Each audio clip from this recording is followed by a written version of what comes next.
Donc bonsoir, bonsoir. J'espère que tout le monde va bien. Donc ce soir, ça va être soirée témoignage, mais comme on a fait l'autre jour, c'est-à-dire des témoignages qui se font en deux parties. Donc la première partie, c'est quelqu'un qui énonce un problème dans sa vie. Donc par exemple, bonsoir, moi j'ai un mari inconverti et c'est dur et je sais pas comment me positionner, je sais pas comment faire. Donc ça c'est la première partie. Et la deuxième partie, ça sera quelqu'un qui témoignera d'une situation qu'elle a vécue similaire et qui est en cours ou alors qui est déjà terminé. Donc par exemple, quelqu'un, bah bonsoir, moi aussi mon mari est inconverti, ça a duré des années, mais en restant positionné et en priant pour lui, et bien au fur et à mesure, donc ben, soit maintenant il accepte ma foi, soit maintenant ça y est, il s'est converti lui aussi. Donc c'est pas forcément quelque chose qui est déjà fini, mais ça peut être aussi donc un témoignage sur l'œuvre du Seigneur dans cette situation. Voilà, donc il n'y a pas besoin de ah oui, mais moi, ça, il y a encore des complications, c'est pas grave s'il y a encore des complications.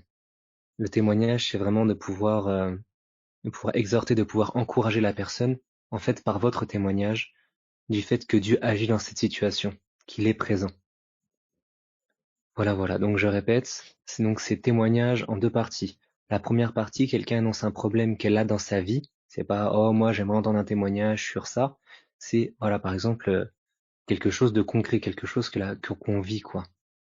Et la deuxième personne, donc la deuxième partie la deuxième partie, ça sera quelqu'un qui témoignera de ce problème qui a été résolu ou qui est en cours de résolution dans sa vie. Voilà, donc après les petites règles, on essaie de rester anonyme, on n'a pas besoin de savoir où vous êtes, comment vous vous appelez, tout ça, tout ça. Donc pas besoin de donner de nom. On n'est pas non plus donneur de leçons, donc c'est pas ah oui, moi je te conseille de faire comme ci, moi je te conseille de faire comme ça. On veut entendre un témoignage, simplement juste un témoignage. Donc première partie, je répète parce qu'il y a encore des personnes qui sont en train d'arriver, hein. Première partie, donc quelqu'un annonce un problème qu'elle est en train de vivre ou qu'il est en train de vivre. Et deuxième partie, ce sera quelqu'un qui témoignera, qui a traversé par le même problème et qui en est sorti. Voilà la première problématique qu'on m'écrit. Donc c'est quelqu'un qui a des problèmes de sommeil. Donc ça peut être des dormir 15 heures, 20 heures par jour. Ça peut être des endormissements vraiment, vraiment plus forts que nous. C'est pas un sommeil normal. Donc voilà, donc par rapport à ça, est-ce que quelqu'un a déjà vécu des comme ça, comme une lourdeur qui fait qu'on dort, on dort, on dort et on n'arrive pas à faire grand-chose d'autre. Et c'est comme s'il y avait une lourdeur comme ça constamment sur nous. Donc si quelqu'un a déjà vécu ça, allez-y témoigner. Et bonsoir à tous. J'essaie de témoigner un peu comme je peux. Je pense que ça va répondre à ça. Euh, donc, euh, Moi, je sais qu'avant, je pense avant les années 2018-2017 par là, euh, je me rappelle que je faisais travail du soir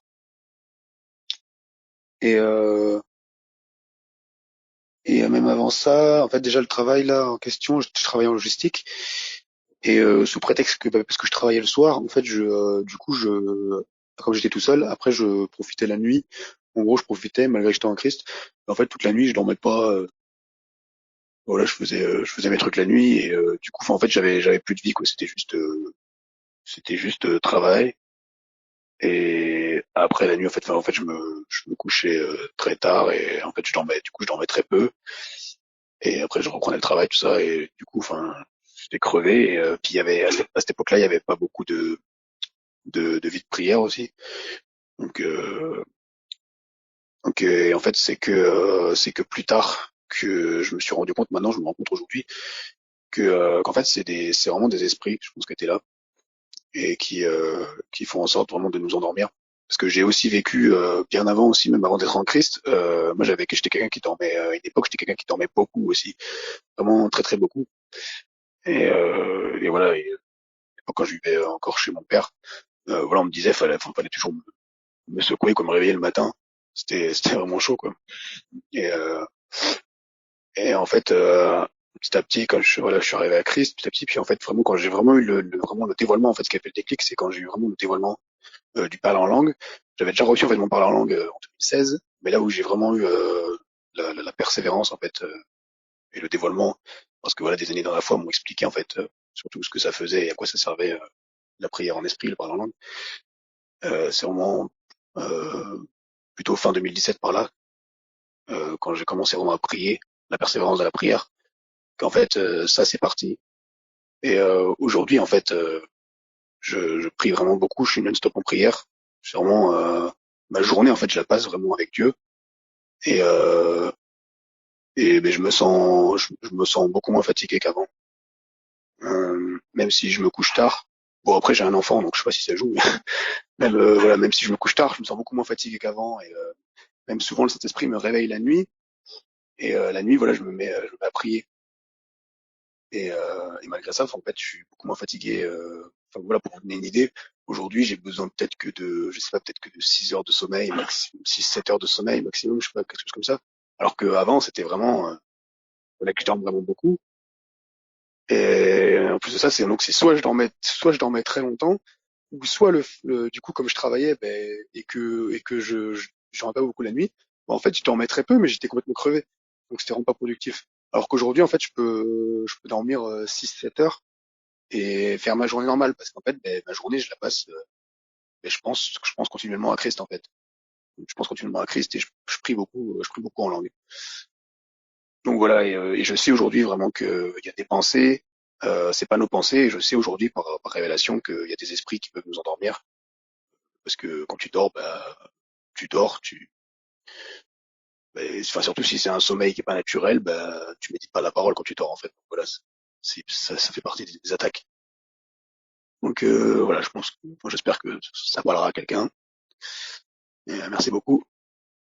Que voilà, je pense que la prière en esprit c'est peut être une solution. En tout cas, c'est l'est pour moi. Donc voilà, merci. Merci pour ton témoignage.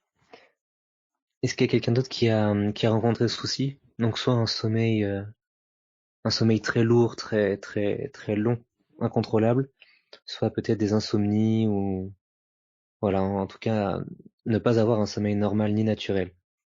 Donc si quelqu'un a rencontré ça et qu'il en est sorti, donc comment il a fait pour en sortir? Est-ce que c'est la prière, la proclamation ou le positionnement ou en fait comment le Saint-Esprit a agi et par quels moyens? Donc quelqu'un nous écrit à propos d'une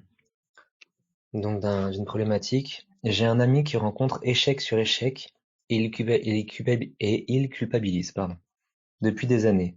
Je ne sais plus par quel bout le prendre car il parle peu et en ce moment il n'a pas du tout envie de parler des choses spirituelles. Ça lui met le moral dans les chaussettes. Donc est-ce que quelqu'un a un témoignage comme ça? Peut-être qu'il a rencontré avec un ami, peut-être quelqu'un de sa famille. Voilà, sur le fait donc de quelqu'un qui rencontre échec sur échec et qui culpabilise et qui ne veut même plus entendre parler de choses spirituelles.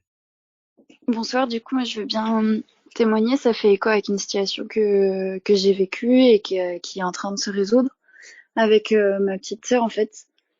Voilà, j'ai une petite sœur qui est passée par des moments plutôt très bas, une espèce de dépression, même si on n'a jamais mis le mot dessus, mais en vrai c'était vraiment ça, des idées noires, tout ça. Et en fait, effectivement, dans ces moments-là, la personne, elle entend pas en fait. Elle entend vraiment pas voir. On a l'impression que tout ce qu'on dit, en fait, ça empire la chose parce que elle interprète tout, parce que en fait, elle comprend l'inverse de ce qu'on essaye de dire. Et au final, bah enfin, ça sert à rien. Et en fait, moi, je trouve, enfin, après, vraiment pour par rapport à ma sœur, ça, c'est une situation qui a duré sur des années. Euh, Il y a eu en fait, il y a eu un déclic, je pense, à un moment donné, en fait, où j'ai baissé les bras en termes de. En fait, j'ai accepté le fait que je ne pouvais rien faire et qu'en fait, la seule chose que j'avais à faire, bah, c'était de prier pour elle et de me positionner pour elle. Mais c'est vrai que c'est dur. En fait, on a toujours envie de faire quelque chose, on a envie de lui changer les idées, on a envie de lui dire ça, ça, ça, mais en fait, vraiment, c'est comme un mur. En fait, on peut rien faire quoi. Et en fait, le jour où j'ai compris ça, enfin, ça a mis vraiment du temps avant que je comprenne quand même. Surtout quand enfin là, c'est ma sœur, quand c'est quelqu'un qu'on aime, quand c'est quelqu'un de proche, c'est toujours difficile de voir la personne comme ça et d'accepter le fait qu'on peut rien faire. et qu'en fait la seule chose à faire c'est être Jésus pour la personne. C'est En fait, à un moment donné, j'ai dit ok, elle croit plus, ben moi je vais croire pour elle. Elle prie plus, moi je vais prier pour elle. Elle lit plus, moi je vais lire pour elle. Enfin, en fait, elle se souvient plus de ce qu'elle a vécu avec Jésus parce que ma petite sœur, elle s'était faite baptiser, elle a vraiment une vie avec Jésus et puis après elle est tombée. Mais voilà, c'était vraiment, en fait, c'est juste la persévérance. Je crois que c'est vraiment ça, le positionnement, en fait, juste pour la vie de la personne qu'on aime. C'est, euh, c'est, ouais, vraiment se positionner. En fait, je déclarais aussi. Je déclarais, j'écrivais parce que je déclarais tout ce que Jésus dit de nous. En fait, je mettais le nom de ma sœur et puis je déclarais, voilà. Ma sœur est une lumière, elle est baptisée, elle est une nouvelle créature. Et voilà, je déclarais, je priais, je déclarais, je priais. Après, honnêtement, comme j'ai dit, ça a fait des années et on voit pas forcément de signes que ça va mieux. Voire des fois, clairement, ça s'empire. Tu t'es là, tu pries pendant des jours et en fait, ça s'empire. Il y a une période où carrément ma sœur, en fait, le fait de me voir l'insupporter. Donc, bah voilà, ok, d'accord, bah tant pis. Mais en fait, ça change rien. Et aujourd'hui, je commence à voir les fruits. Aujourd'hui, elle commence à sortir la tête de l'eau, à me reparler de Dieu et à comprendre qu'en fait, en fait, cette envie de retourner vers Dieu, aujourd'hui, ça commence à revenir. Vraiment, gloire à Dieu. En fait, c'est tellement le fruit du travail. Enfin, et c'est pas que moi d'ailleurs. Il y a l'église, je sais, qui s'est levée. Il y a ma famille, on a prié et tout. Et il y a même des gens qui se connaissent pas. Je sais comment Dieu peut réveiller les gens. Vraiment, c'est un travail d'église, mais voilà. Vraiment, je pense que en fait, c'est chaud parce qu'il faut juste accepter qu'on peut rien faire, mais qu'on a tout à être, en fait. C'est juste une occasion pour nous de nous plonger encore plus dans notre identité et de proclamer sur la vie de la personne qui est comme ça, quoi. Voilà. Merci ma sœur pour ton témoignage. Donc si quelqu'un a encore un témoignage à ce sujet, donc le sujet, je répète, c'est un proche, un ami, quelqu'un de la famille qui, qui vit échec sur échec et qui ne va pas très bien et qui n'a même plus envie d'entendre parler des choses spirituelles. Donc si jamais vous avez un témoignage pardon, à ce sujet-là, allez-y. Donc quelqu'un soulève une problématique, c'est les amis non chrétiens. Donc sans plus de détails, je pense que c'est par rapport donc à des amis non chrétiens, donc comment faire, comment se positionner, et que est-ce que quelqu'un parmi vous avait des amis non chrétiens aussi, et qu'est-ce qu'il en est aujourd'hui? Qu'est-ce que le Saint-Esprit fait dans leur vie? Et peut-être qu'est-ce que le Saint-Esprit vous a dit, je sais pas, comme qu'est-ce qu'il vous a conseillé d'avoir comme comportement vis-à-vis d'eux. Donc si quelqu'un a un témoignage à propos de ça, allez-y. C'est marrant parce qu'en fait, j'étais en train de prier justement pour mes voisins, mais qui sont aussi nos amis, avec qui on partage des choses et en fait, ben, c'est simple. Nous, ça fait un an environ qu'on est là et au début de l'année, voilà, en fait, je commençais à sympathiser avec eux, peut-être un peu trop. Vous savez, en fait, quand c'est des gens qui connaissent pas Christ, ben moi, personnellement, voilà, on a annoncé Christ directement. J'ai même voilà imposé les mains, tout ça. Et en fait, après les conversations, souvent en fait, voilà, il y a des esprits derrière moi, enfin, moi, en tout cas, voilà, je parle pour moi, je parle par rapport à ce que je vis. Hein. Voilà, dans la bouche des gens, toujours vouloir vous ramener en fait, toujours me ramener en fait dans leurs problèmes à eux, tout ça, les soucis d'argent, voilà, parce qu'en fait, c'est des gens voilà qui veulent faire beaucoup de choses, en fait, qui essaient de faire beaucoup de choses pour le système. Mais en même temps, ce qui est rigolo, c'est que en fait, ils font rien. Et, donc en fait, on voit bien que c'est un souci de cœur. Et moi, en fait, je ramène toujours les choses en fait au cœur. Et petit à petit, en fait, à force de persévérer comme ça, on en voit les fruits. Alors, alors voilà. En fait, moi, ce que le Saint-Esprit vraiment m'a convaincu maintenant, c'est de plus en fait, vraiment, je prends de la distance. Je prends plus trop part aux conversations. C'est plus ma femme. elle écoute juste simplement. Et sinon après voilà, elle s'en va. Mais moi, ce que je fais quand je vois que ça part trop dans des trucs où voilà, ou que je vois que je vais me faire avoir par un esprit ou quoi, que je vais pas savoir quoi dire. En fait, je dis au revoir, quoi, je lâche l'affaire. Et en fait, je préfère prier dans le secret. En fait, par contre, je prie beaucoup, voilà, je prie dans le secret le soir pour eux. Comme là, j'étais en train de prier pour eux. Et voilà, en fait, et petit à petit, à force que je fais ça, ben, j'en vois vraiment les fruits.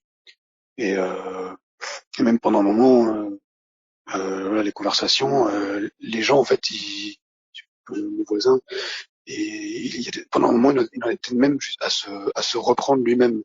Enfin, je sais pas, je donne un exemple où, je sais pas, moi, la personne, elle va dire, ouais, le problème dans le monde, ouais, faudrait qu'on se bouge tous, qu'on aille dans la rue, je sais pas quoi. Et, euh, et en fait, elle va se reprendre toute seule la personne en disant, ah non, c'est notre cœur, c'est notre cœur qui a besoin de changer, des trucs comme ça, quoi. Je donne un exemple comme ça, mais voilà, enfin. Euh, donc voilà, c'est moi la réponse du Saint-Esprit, c'est vraiment et dans le prie premièrement dans le secret, et, parle moins. Voilà, parce que c'est vraiment des esprits. Les gens, premièrement, ils ont besoin de faire une vraie rencontre avec le Jésus ressuscité, le Jésus vivant. Et voilà, ils ont besoin de Christ, c'est tout point barre. Et par mes propres forces, moi je suis pas capable. Il y a, il y a que l'esprit. Après, après voilà, si je reçois quelque chose, voilà, sur le moment, voilà, si je reçois une parole, je la dis, mais sinon je préfère me taire et prier dans le secret. Donc voilà, j'espère que ça parlera. Merci pour ton témoignage. Donc, si quelqu'un a un autre témoignage à propos donc d'amis ou de proches comme ça qui sont non chrétiens, donc quelle attitude avoir vis-à-vis d'eux? Qu'est-ce qui s'est passé? Peut-être que vous avez la force de prière et peut-être que maintenant ils vous écoutent, peut-être que maintenant ils sont convertis. Voilà. Si quelqu'un a un témoignage en tout cas à propos de ça, allez-y, allez-y. Oui, bonsoir. Moi, je voudrais bien témoigner par rapport à ça.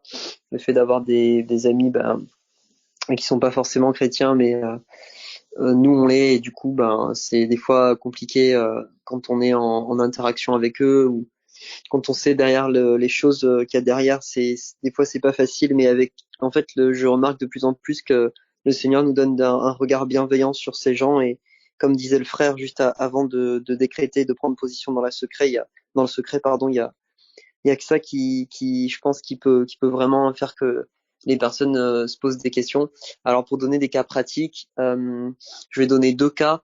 Un cas en fait où j'avais deux amis entre guillemets quand je connaissais pas Christ, puis après je suis venu à Christ, donc c'était très compliqué en fait de me défaire de ces relations parce que je me rendais compte au fur et à mesure qu'elles me tiraient plus vers le bas. Alors ce que je vais dire, c'est juste moi ce que le Saint-Esprit m'a conseillé de faire, c'est que j'ai été assez radical concernant ces relations, donc j'ai dû mettre un terme. Bien sûr, bien entendu, je dis pas du tout que c'est ce qu'il faut faire. Je veux dire que vu que j'étais pas forcément affermi en Jésus et que on marche tous dans cet affermissement, eh ben moi le Saint-Esprit m'a conseillé vraiment de prendre position dans le secret, mais d'abandonner en fait ces deux relations parce que en fait elles me nuisaient en fait.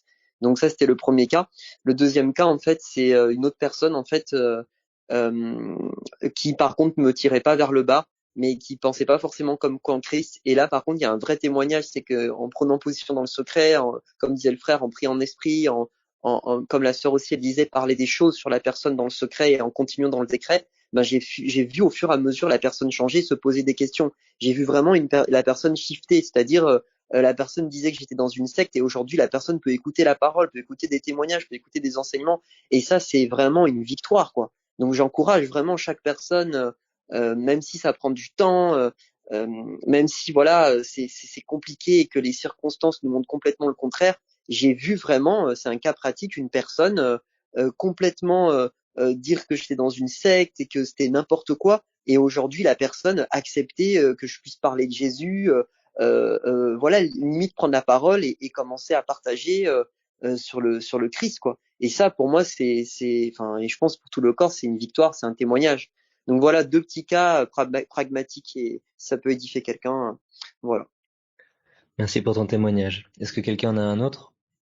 Yes, moi j'ai un témoignage là-dessus parce que j'ai pas mal de potes qui qui sont non chrétiens, hein. Moi je suis nouveau converti depuis quelques années et en fait au début du coup j'ai un cas surtout vraiment où c'est assez flagrant et c'était il y a un an, après un an et demi en fait ils m'ont suivi pas mal pendant ma conversion parce que en fait j'avais un groupe de musique avec eux et quand je me suis converti, en fait, c'est comme si l'esprit me disait de partir en fait de ce truc-là.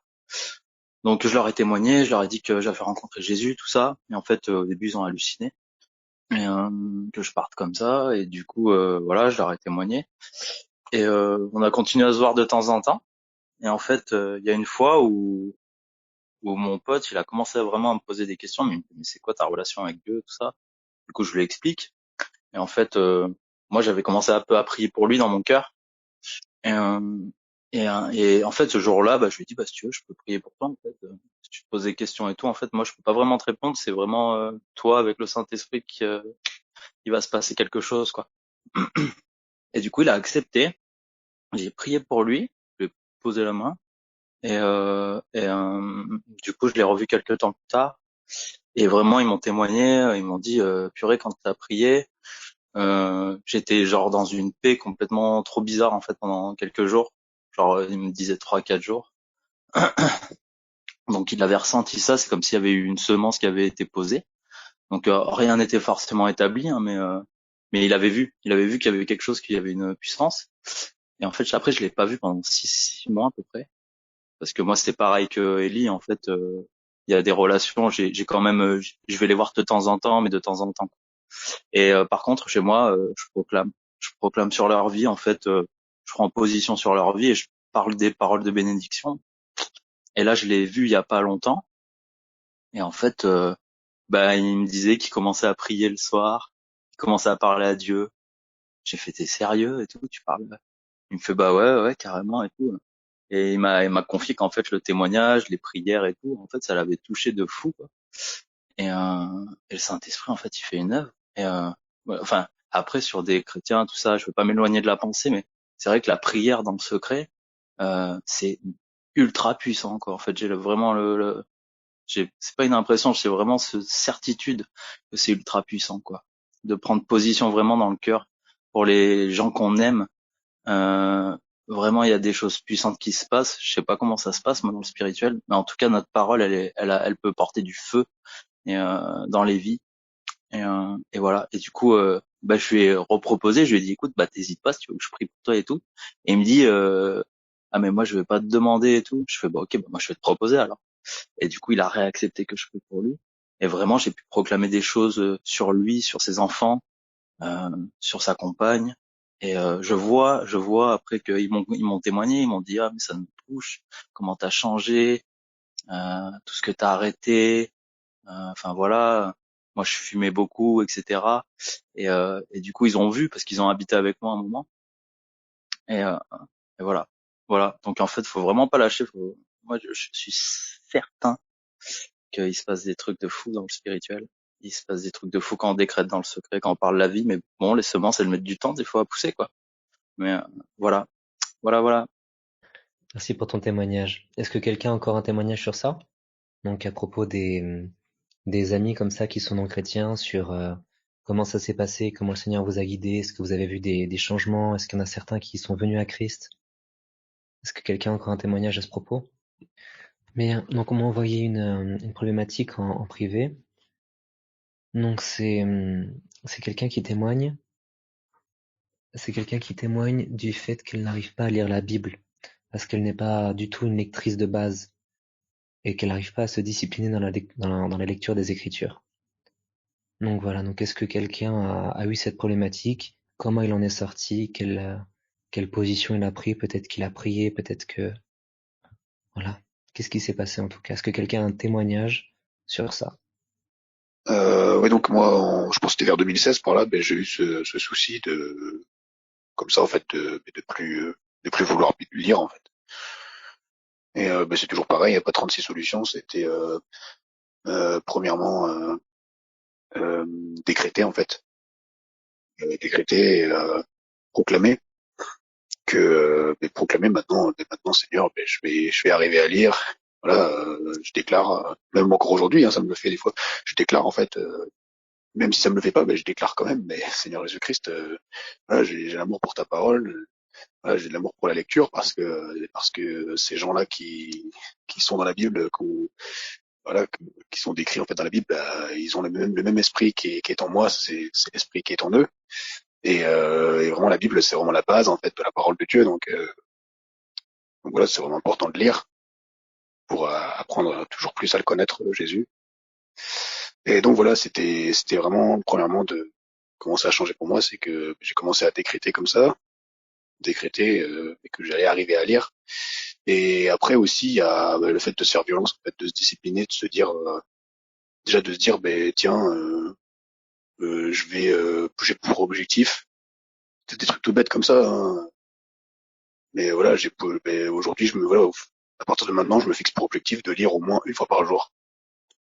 Et voilà, et ça fonctionne. Et il y a aussi, moi, ce qui m'a aidé beaucoup aussi, c'est que quand je travaillais, et ben, par exemple, quand j'ai eu du travail où j'avais des grosses pauses, et ben, en fait, pendant la pause, au lieu d'aller avec les collègues, par exemple, aller manger avec les collègues, moi, je préférais lire. Je préférais lire ma Bible, lire et prier. Voilà.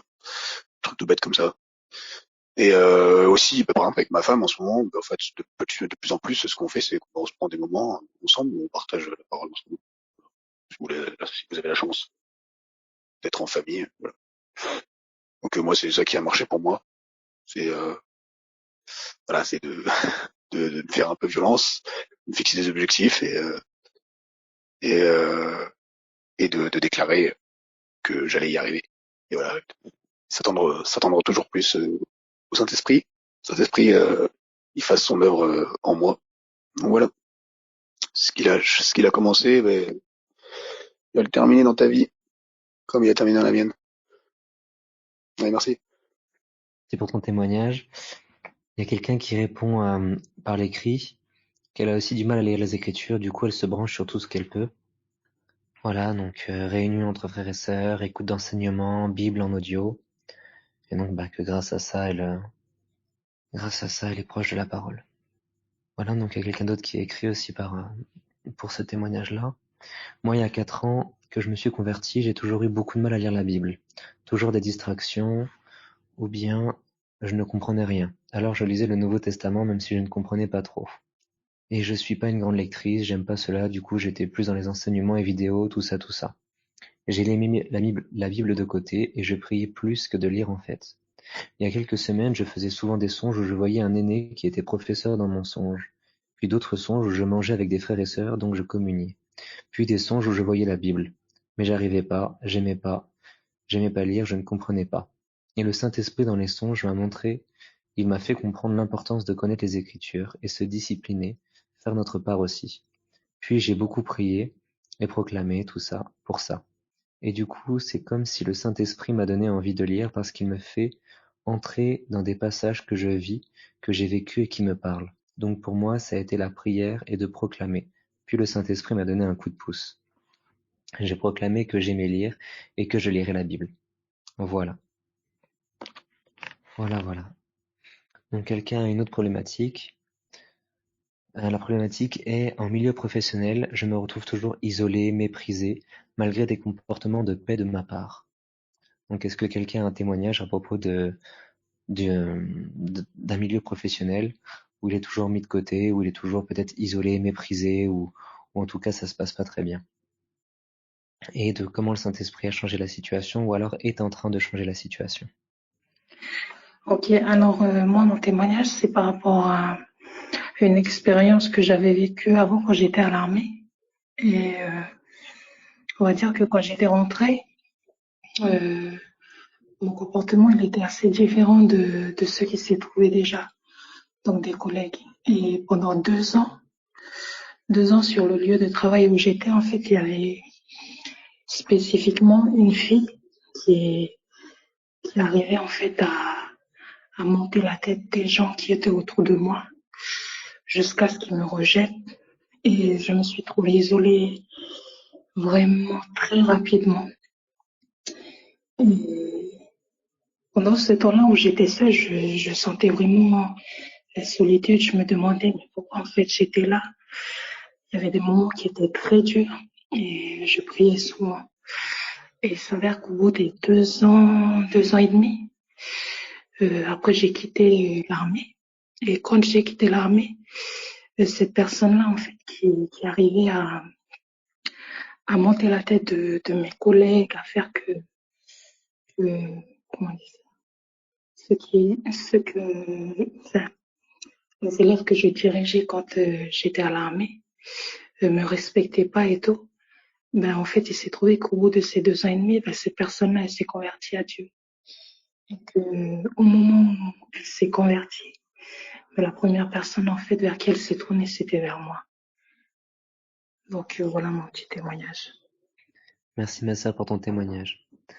Donc la personne entre-temps m'a précisé, elle n'est pas persécutée pour sa foi précisément, même si les personnes savent qu'elle est chrétienne par déduction. Voilà, donc voilà pour les détails. Donc si quelqu'un a encore un autre témoignage à propos de ça, allez-y, témoignez. Allô? Vous m'entendez? Bonsoir. Oui. Bonsoir, on t'entend bien. Oui, bonsoir.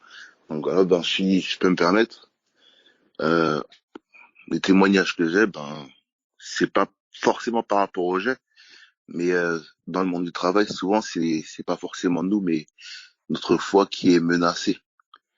Mais en fait, faut s'assurer que même, faut s'assurer de transporter la parole avec soi. Euh, sur nos lieux, sur le travail, surtout prier avant d'y aller. Euh, Parce que chaque cas est différent. C'est pas forcément du rejet, mais d'une manière ou d'une autre, on peut ne pas se sentir rejeté, mais sous-estimer même au niveau personnel ou professionnel. Mais il faut persévérer. C'est que faut pas chercher à être forcément accepté, mais dès lors qu'on s'assure qu'on transporte la parole avec nous, je pense que Dieu nous guide pour savoir ce qui se cache derrière chaque personne. Ça veut dire des fois c'est pas forcément les personnes qui nous rejettent, mais c'est un esprit qui est derrière. Et moi, sur mon lieu de travail, j'ai par exemple un collègue j'avais un collègue qui était chrétien en Christ comme moi, et j'ai vraiment clairement vu et compris que c'était nos foi qui étaient attaquées, mais pas parce qu'on était chrétien, mais c'était on était souvent poussés à bout de manière détournée. À un moment, on a clairement compris que c'était pas naturel.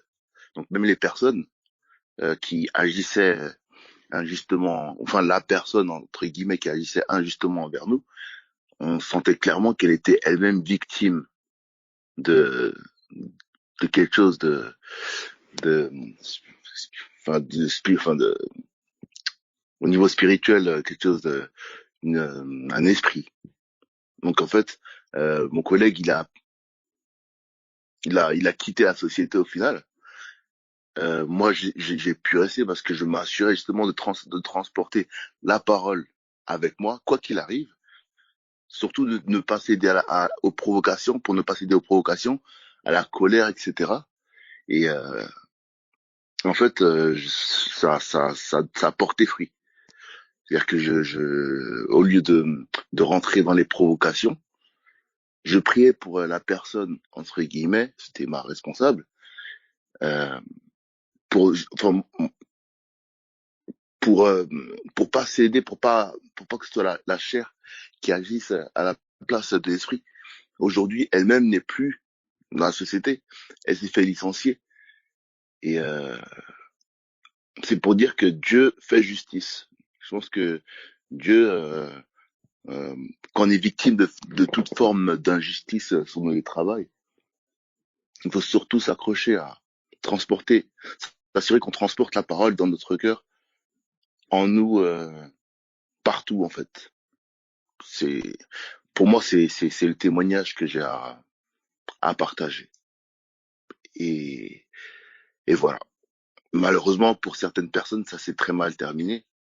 Mais, entre guillemets, ma supérieure. Mais en tout cas, moi, j'ai gardé la parole j'ai serré la parole en moi.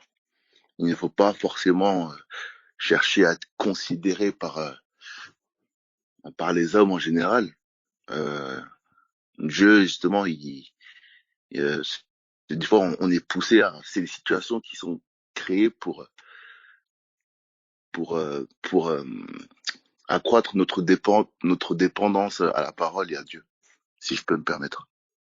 Et voilà. Aujourd'hui, ben, j'avance avec sérénité dès que je sens que, enfin, tout le temps, en fait, je prie avant d'aller au boulot parce que je sais que l'ennemi euh, passe par les gens pour attaquer. Ça peut être par des clients, vu que je suis dans le commerce. Euh, voilà. En tout cas, faut transporter la parole avec soi. Euh, que les gens nous aiment pas, voilà. C'est à Jésus qu'on veut plaire, tout simplement, en fait. Voilà. J'espère que, j'espère que vous avez compris ou j'étais clair. Vous m'entendez? Oui, on t'entend bien, tu étais très clair. Voilà. Ben voilà, merci.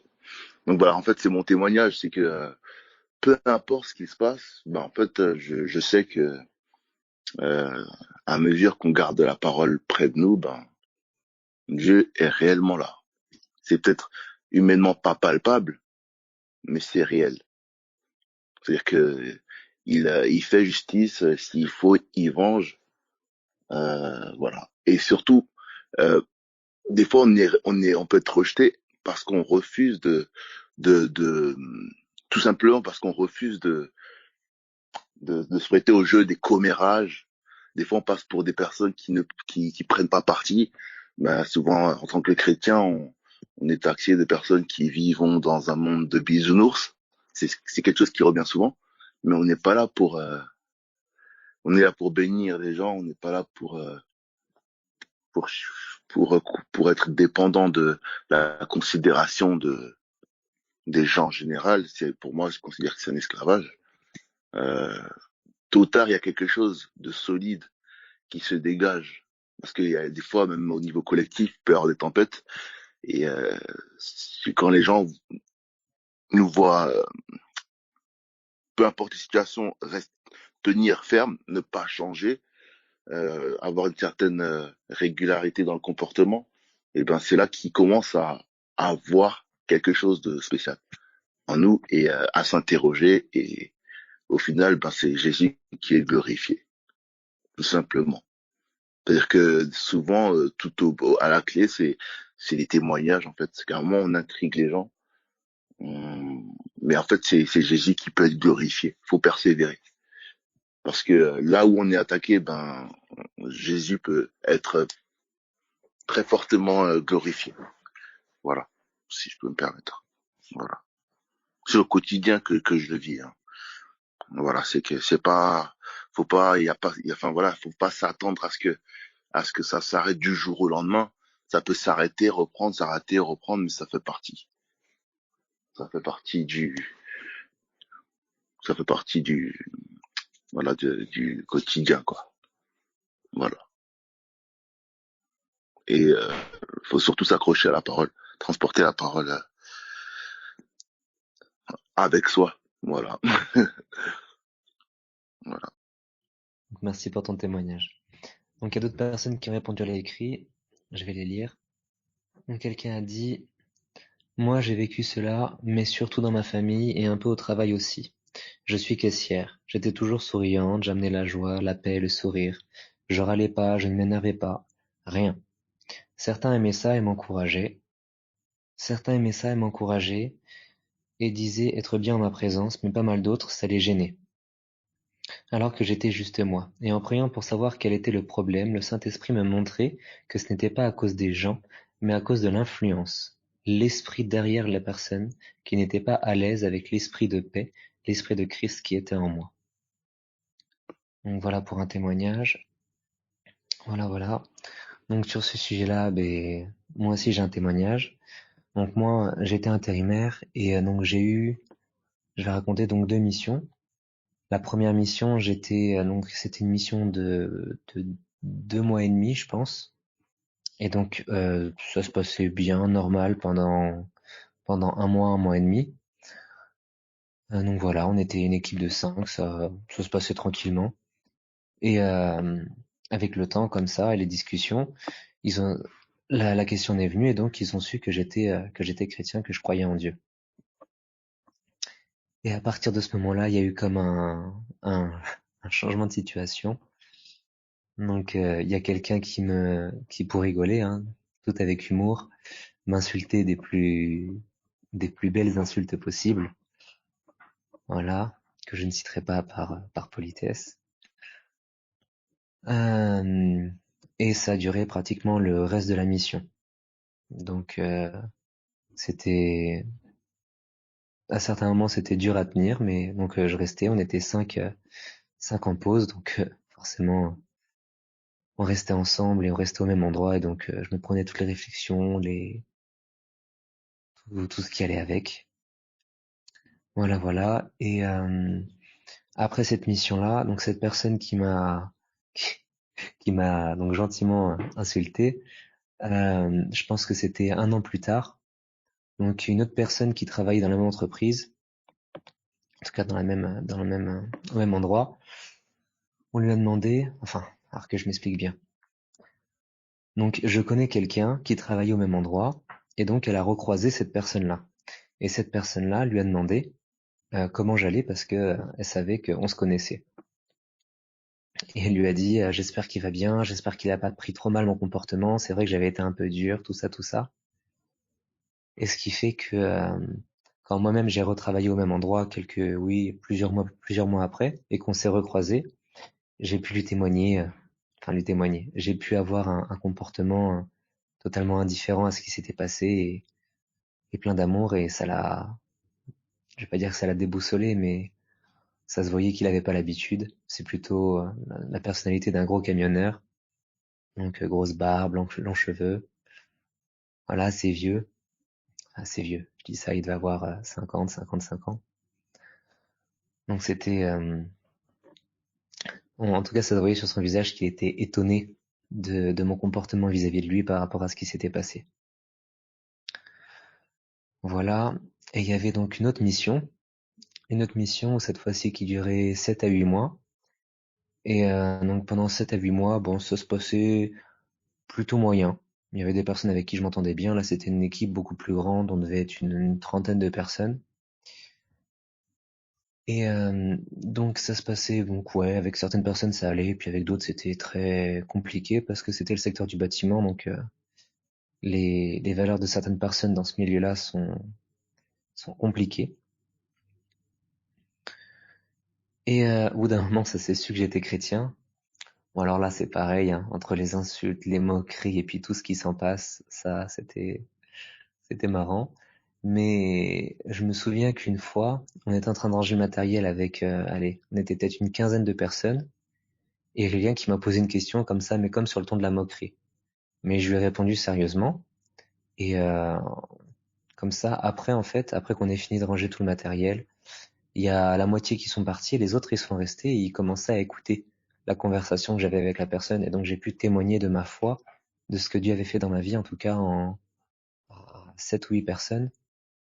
Et même si leur visage ou en tout cas même si leur comportement n'a pas vraiment changé ce jour-là, en tout cas j'ai vu que quand ils m'écoutaient, ils étaient attentifs. Et je sais que la parole fait son effet. Donc ils ont eu un témoignage de Christ une fois et je sais que Christ les poursuivra avec d'autres témoignages jusqu'à ce qu'ils viennent à lui. Donc voilà, mais en tout cas, ma manière de vivre ces situations, on pourrait peut-être les appeler des épreuves pour certaines personnes parce que on n'a pas tous la même capacité à vis-à-vis en tout cas de notre entourage.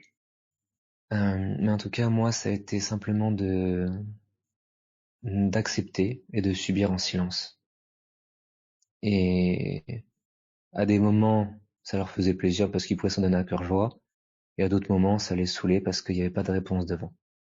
Il y avait des gens vraiment, ils commençaient, ils voyaient que je réagissais pas, je les regardais, tranquille. Et ils disaient, bah quoi, tu dis rien, tu réponds pas? Ah, dis quelque chose, je sais pas moi, énerve-toi ou fais quelque chose. Puis je disais rien. Je disais, oh bah non, ça va, tranquille. Si tu veux continuer, vas-y, vas-y.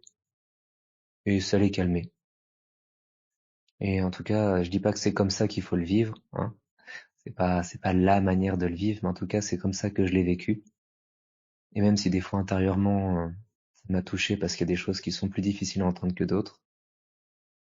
Mais sinon, c'est comme ça que ça s'est passé et aujourd'hui je vais bien. Et donc j'ai raconté 2 missions, mais voilà, il y en a eu beaucoup plus où ça s'est passé, où ça s'est passé mal, si on peut dire, dans un certain sens, en tout cas à ce niveau-là, à cause de ma foi. Mais jusqu'à aujourd'hui, je continue et la vie continue tranquillement. Et Christ sera glorifié dans tous les cas, même si c'est par des insultes, même si c'est parce qu'on m'écoute. Dans tous les cas, Christ est glorifié, parce que quand je suis présent au travail, Christ est présent au travail. Et c'est une conscience que je n'avais pas forcément au départ, mais qu'aujourd'hui je sais qui est vrai. Et si je suis là, Christ est là. Si je supporte, Christ supporte. Et si je témoigne de l'amour, de la compassion, c'est Christ qui leur témoigne de l'amour et de la compassion. Et ça ne peut que transformer un cœur. Voilà, voilà. Donc en tout cas, il est l'heure. Donc je vous remercie à tous d'avoir été là, d'avoir été présents, d'avoir pu partager, partager votre quotidien, avoir pu témoigner. Et à demain. Donc demain, si le frère peut répondre, je sais pas s'il est toujours là, il est là.